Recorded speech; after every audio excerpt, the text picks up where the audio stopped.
முக்கண்ணிகை தொழுவார்க்கு ஒரு தீங்கில்லையே.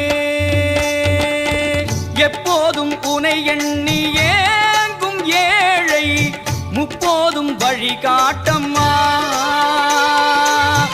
எப்போதும் உனை எண்ணி ஏங்கும் ஏழை முப்போதும் வழிகாட்டம்மா.